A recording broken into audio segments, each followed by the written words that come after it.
Bismillahirrahmanirrahim. Assalamualaikum warahmatullahi wabarakatuh. Kepada seluruh saudara-saudaraku, sahabat-sahabatku semuanya dimanapun kalian berada. Saat ini kita mendekati garis finish puasa. Semoga semua puasanya pada sukses ya, supaya sukses sampai garis finish nanti. Oke, aku coba menghadirkan sudut pandang yang lain ya, ketika banyak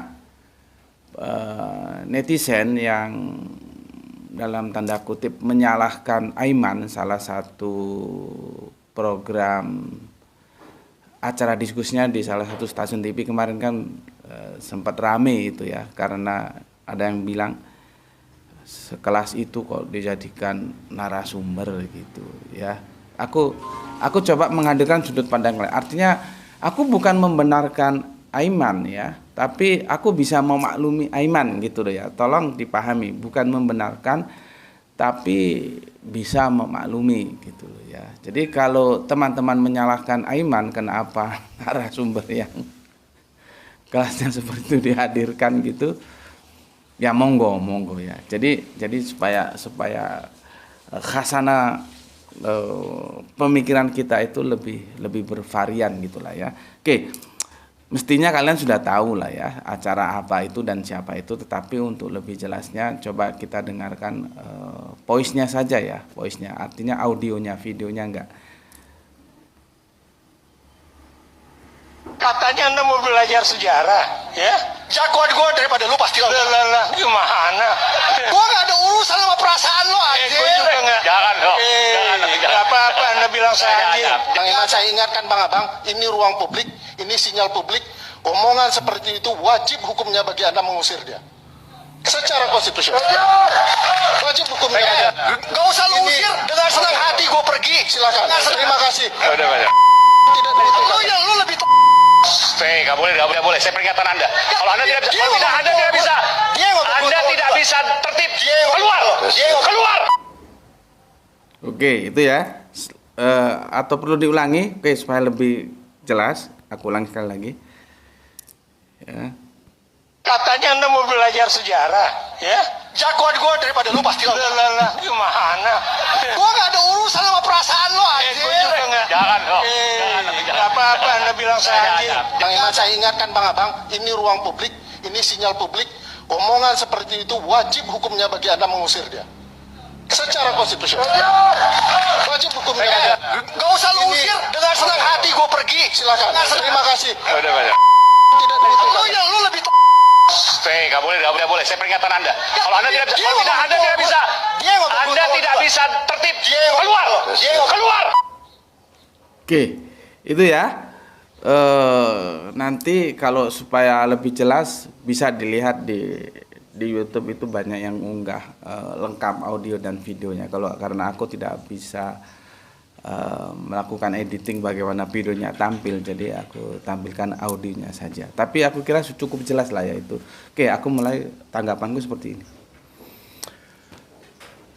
Teori evolusi ya, kalau kita belajar, terlepas itu nanti kan ada perdebatan antara temuan saintis ya dan temuan teologis, itu jauh beda. Khususnya Islam itu, apalagi kalau kita tarik secara detail informasi Al-Quran, itu beda antara temuan antara temuan saintis dan politis. Khususnya Islam ya, secara umum Abrahamic faith ya, Yahudi, Nasrani, Islam itu beda, tidak sejalan dengan temuan saintis ya yang digagas ya oleh siapa itu, manusia dari kera itu ya, mengalami Darwin itu, Pak Darwin, Darwin, Pak Le Darwin gitu ya, manusia dari kera gitu kan. Kita diajari dulu kan waktu masih sekolah gitu, dan gue pernah diskusikan sama salah satu guru, tapi ya oke lah, gurunya sempat bingung juga, ngapain kita mengajarkan sesuatu yang bertentangan dengan teologis gitu ya. Tapi ya sudahlah itu. Jadi gini, terlepas teori itu benar atau tidak, ya kita tidak permasalahkan dulu. Tetapi mainstream Ya, pemahaman kita sejak kecil dulu. Kalau zamanku itu ada ilmu biologi itu mulai SD diajari, tapi zamanku namanya ilmu hayat. Ilmu hayat, aku masih ingat ya, ilmu hayat. Mungkin itu berubah jadi nama biologi itu tahun-tahun 80 awal ya. 80 awal. Tahun 70-an tuh masih ilmu hayat gitu. Oke. Bahwa katanya Om Darwin, manusia itu kan mengalami evolusi ya. Pertama kera juga nggak langsung gede ya, kera agak kecil, kera menuju besar, kera terus jalannya tegak, kera terus kera besar, baru berevolusi jadi manusia gitu. Ya. Kalau disimpulkan manusia itu hasil evolusi dari kera. Jadi kita ini dari kera menurut teori Om Darwin gitu ya. Tapi aku ingatkan ya, sebetulnya Om Darwin nggak bisa disalahkan juga karena dia kan masih menyampaikan teori. Teori itu belum hasil akhir ya. Kecuali dia sudah mengatakan hukum. Kan kita mengenalnya teori Darwin bukan hukum Darwin. Jadi kalau dia salah ya nggak apa-apa namanya teori. Seperti aku riset terus melahirkan sebuah teori. Teori itu boleh digugat gitu loh. Dan aku nggak bisa disalahkan kan masih teori. Belum aku bilang ini hukum. Nah, kalau hukum itu dia sudah saklek. Dalam riset itu begitu ya. Jadi kalau ada yang menyalahkan Om Darwin itu sebetulnya nggak benar juga gitu kan. Dia bilang teori bukan hukum Darwin. Teori Darwin seperti itu ya. Yang tentunya seperti yang aku bilang tadi berbeda dengan informasi teologis dari Yahudi, Nasrani, Islam sebagai Abrahamic faith. Manusia ya diciptakan ya sama Gusti Allah Agung Yotet Hafi itu ya langsung manusia, bukan kera menjadi manusia. Oke, kita tinggalkan polemik itu ya. Dan itu kalau mau digagas ya bagus-bagus saja. Maksudku begini, kita biasanya kalau sudah berbicara evolusi itu mesti sasaran tembaknya itu ke physically. Gitu. Ke physically. Jadi sasaran tembak kalau kita berbicara teori evolusi ya yang digagas oleh Om Darwin tadi itu. Kita ke fisik seperti ini tangan ini ada bulu atau enggak ini. Fisik yang digagas. Tapi kita tidak pernah ya mendiskusikan, minimal mendiskusikan, apalagi melakukan riset. Psikis itu mengalami evolusi enggak? Coba kamu pikir. Padahal kita tahu ya, apalagi kalau pendekatannya teologis ya, ada anak-anak dia belum dikenai hukum syariat.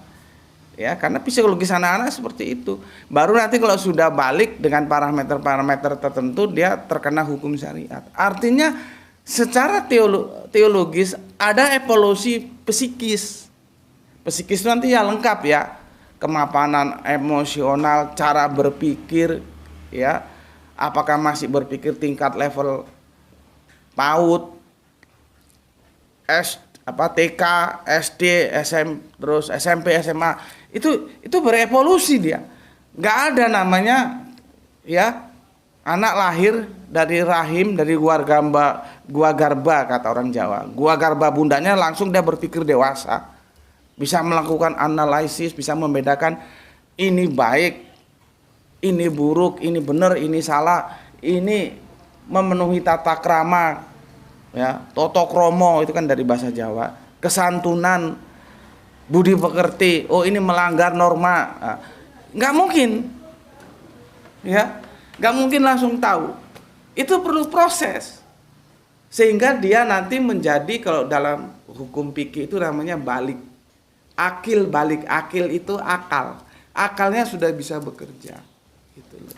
Nah, cuman selama ini kalau kita berbicara tentang evolusi itu pendekatannya physically aja gitu ya, fisik, tapi tidak pernah membahas bahwa psikis itu juga mengalami evolusi gitu loh. Nah, si Abu Dajjal ini ya, secara fisik evolusinya sudah selesai. Ya kan anaknya ya ganteng lah gitu ya. Ya seperti itulah kamu tahu ya. Jadi kalau kita lihat dia ya manusia bukan monyet gitu loh ya. Jadi kalau kamu ketemu dia misalkan di bandara, di tempat-tempat hiburan, di jalan, di supermarket, di mall atau di apa, ya dia kita lihat ya manusia gitu loh. Artinya kalau evolusinya itu sekedar evolusi fisik seperti yang kita selalu pahami kan begitu. Kita tidak pernah membahas evolusi psikis. Ya dia sudah manusia gitu loh. Karena evolusinya sudah selesai. Dan kalau kita ketemu ini siapa? Ya manusia bukan monyet gitu loh ya. Itu secara fisik. Gitu loh. Selesai sudah. Tapi kan seperti yang aku gagas tadi, apakah secara psikis secara psikis apakah Abu Dajjal ini ya evolusinya sudah selesai? Itu yang jadi masalah. Ya, kalau kita lihat dari apa yang terjadi dalam acara yang dipandu oleh Aiman, itu belum selesai. Itu. Jadi psikisnya itu masih psikis monyet, bukan manusia, karena tidak beradab, tidak tahu toto kromo, bagaimana berbicara dengan orang tua. Itu Pak De Ikra kan secara usia lebih tua, secara keilmuan juga lebih tinggi lah. Belum lagi ada siapa itu yang pakar hukum itu, lupa gue. Terus kalau nggak salah dilengkapi dosen itu kan ada pakar ekonom juga gitu ya. Siapa juga, maaf gue lupa gitu ya. Nggak, jadi apalagi itu dan dia diundang. Jadi dia tamu, bukan itu di dia punya channel. Kalau dia punya channel dan dia memang stylenya sudah begitu, orang bisa maklumi, oh dia memang gayanya begitu. Tapi kalau kita diundang, posisi kita tamu, bukan tuan rumah. Nah, dari situ ya gue bisa memaklumi Aiman. Bukan berarti gue membenarkan ya. Aiman itu mengundang dia ya untuk mendapatkan sebuah informasi yang jelas. Ini evolusi psikisnya ini sudah manusia apa masih monyet gitu loh. Ya. Kan aneh ya. Mengaku Islam. Ya. Tetapi segala apa yang dia keluarkan sebagai pernyataan, sebagai sikap, sebagai pandangan, apalah yang dia nyatakan itu selalu melukai umat Islam. Kan nggak connect antara pengakuannya yang Islam, tapi kenyataannya, perilakunya melukai hati umat Islam. Itu nggak connect. Lalu kita bertanya, ini siapa dia? Inilah manusia yang secara psikis evolusinya belum selesai. Kita nggak usah terlalu jauh baca apakah dia orang yang dipakai oleh salah satu kekuatan intelijen atau apa, itu urusan lain ya. Terserah saja. Tapi aku lebih senang mengatakan bahwa ini Abu Dajjal ini secara psikologis, psikisnya itu masih monyet, belum manusia. Nggak tahu toto kromo, nggak tahu aturan dengan siapa dia bicara. Dan itu terakumulasi menjadi jelas lagi bagaimana seseorang mengaku Islam, tapi segala tindak tanduknya melukai hati umat Islam. Itu loh. Ya. Yang gue heran kenapa yang seperti ini kok dibiarkan. Kan harusnya kan dibina. Ya. Dibina ya. Harusnya dibina anak seperti ini supaya dia bisa menjadi manusia bukan monyet. Ya. Kan kita heran. Ya. Dia kan bebas. Ya, sampai saat ini juga bebas gitu.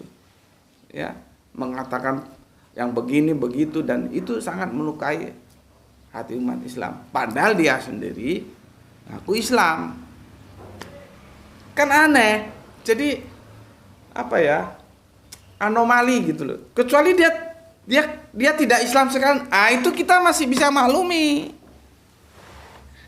Kalau dia memang tidak Islam, ya berarti dia ya kalau dalam ilmu sekolahan itu namanya di kampus itu apa? Islamophobia.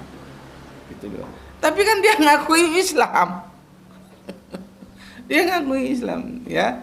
Jadi begitu aku menawarkan cara pandang yang lain itu ya. Aiman itu melakukan tes case. Jadi dites dia. Ini psikologisnya ini evolusinya sudah selesai atau belum? Ya, ternyata kan untuk mendapatkan jawaban, kepastian ya, kan harus dilakukan uji, dilakukan tes. Nah, kemarin tuh dites sama Aiman. Dan ternyata masih monyet ya, belum manusia ya. Dan yang gue bilang tadi ya, evolusinya bukan evolusi fisik. Kalau fisiknya ya manusia, tapi psikisnya masih monyet. Karena nggak ada ceritanya orang Islam justru semua pernyataan-pernyataannya itu banyak melukai hati umat Islam. Oke, sampai di sini dulu, sampai ketemu lagi. Alhamdulillahirabbil alamin. Matur nuwun.